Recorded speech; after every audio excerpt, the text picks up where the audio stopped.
Hey guys, Brian here, and in today's video I wanted to do a walkthrough of a website that I've been doing some work on recently that I think serves as a good example of some common mistakes that some people can make, both in terms of what they think is going to help them from the ranking standpoint and doesn't, and what you can do with content that in some subtle ways actually really works against you with building rapport with your readers. And in my experience in rapport building and building engagement on websites where we've done a lot of A/B testing, it's a game of a whole bunch of small wins. You got to get a lot of subtle things right, and you can also subtly make mistakes. And if you do, it can have an additive effect in the wrong direction. And so a little context about this before we jump in. This is a website that I was involved originally in building and writing some of the content on the site. But then over time, this client ended up working with a friend of his that had an agency, and they made a whole bunch of changes to things on the website for SEO reasons. And then their relationship there kind of came to an end. And this person came back to me and said, "Can you help me get my site back on track?" And so I'm reviewing things now and thought that this was just good to point some stuff out. It's not my intention in this video to diss anybody, the other agency or anything, or embarrass anyone. But for the benefit of everyone watching, I just find there's not really a way to talk honestly about SEO unless when you see an example of bad tactics, you're able to point at it and call it what it is. And so just with that frame in mind, let's move forward. So scrolling down the page a little bit from the initial banner, we have this headline, which is the first piece of like real descriptive text that we have on the page. And then this is the opening set of paragraphs. This line reads, "The top home inspectors in Charlotte, Greensboro, Fort Mill, and surrounding areas of NC." This to me is a red flag, and it may seem subtle to you, but I understand the urge when you're in a business to refer to yourself as the top or the best or whatever. It's hyperbole, and you might think, well, everyone understands that. It's exaggeration for effect. But unless you can prove that, if you can point and say, well, my Google reviews speak for themselves. I am the top rated home inspector in this area, or unless you've won, say, some local award by Chamber of Commerce or something like that you could point at as some sort of evidence that this is true. If you can't do that, then this is just an exaggerative claim. Because this is the very first thing someone is going to read on the site, they don't know anything about you at this point other than now you're a person who uses hyperbole for effect.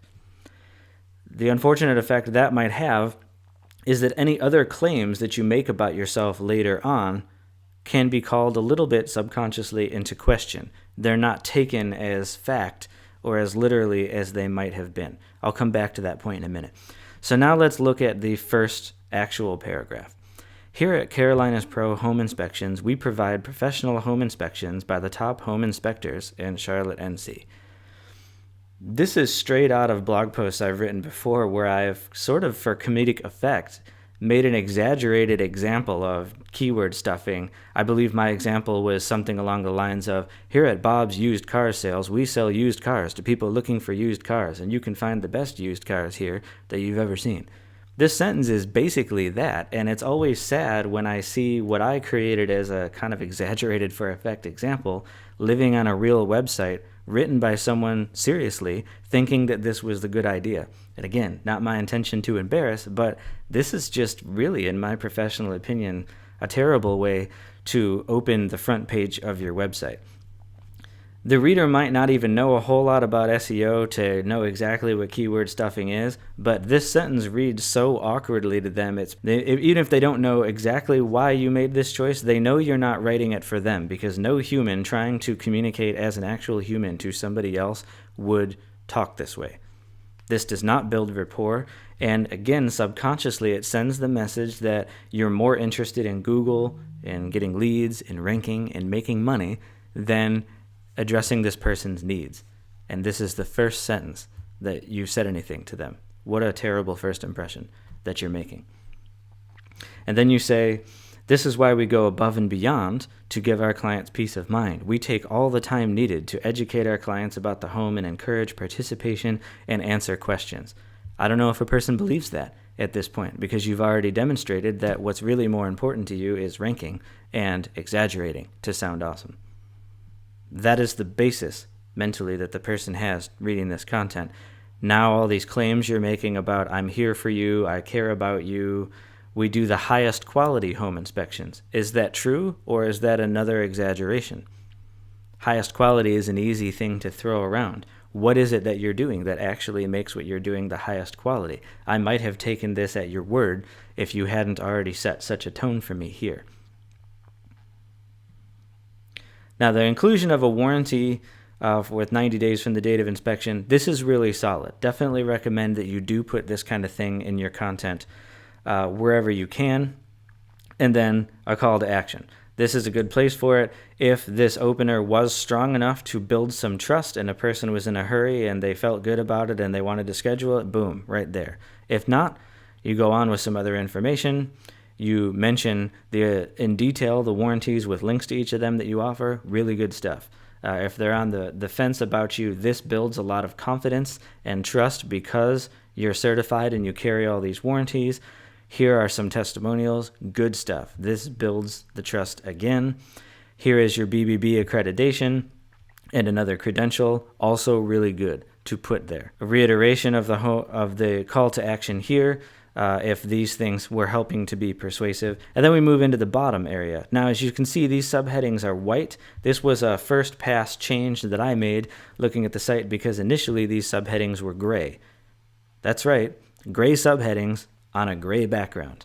Now, this is a call to action right here. It's prompting you to email and to call. What is Rule 101 of when we're trying to do calls to action? We want them to pop. We want them to stand out. Do you think putting gray text on a gray background helps it stand out? Of course not. And so white may not be the best color we could have used here, but I'm just trying to gather a whole bunch of different ideas and suggestions at once and not spend a ton of time on hands-on tweaks at this preliminary phase. That was a quick change I made. White pops a heck of a lot better than gray. This black text really doesn't look that good either. To make it visually distinct from the heading, maybe you could do something like a light yellow or just an off-white so that it's got a little bit of gray tone in it, but it's distinct from the heading. Any of those things would stand out off of this gray a heck of a lot better than it does. Otherwise, this just kind of blends into the eye and you don't really pay any attention to it. What's visually distinct down here is black on white and all of this here. You probably wouldn't even pay a lot of attention to that. I wish I had thought to take a screenshot of this before I changed this to white so you could see how unengaging it was. Just take my word for it. It did not look good.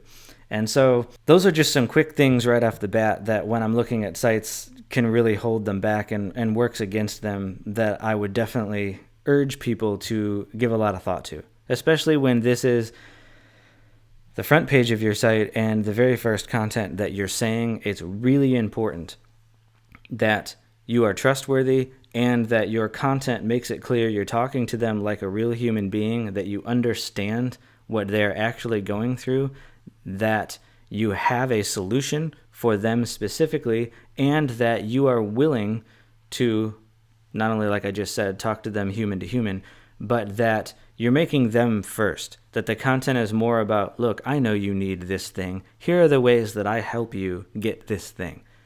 When the first things that you're saying about you are, I'm the best, I'm awesome, I'm better than everybody, you should be lucky to work with me, that's arrogance. Maybe if you're hiring like a personal injury attorney or something, you might want I want this guy, he's a shark, he's going to go after my opponent and cut him in half or whatever. Maybe that's appealing in certain industries, but when you're dealing with your home in this case and inspections and keeping your family safe, I don't think you want somebody that's putting forth a lot of arrogance. You want somebody that cares about you and your family and understands what your family needs. That needs to be the first thing, in my professional opinion, that we're making clear with this kind of content. And like we illustrated, I just really don't think that this content does a great job of doing that. All right, guys.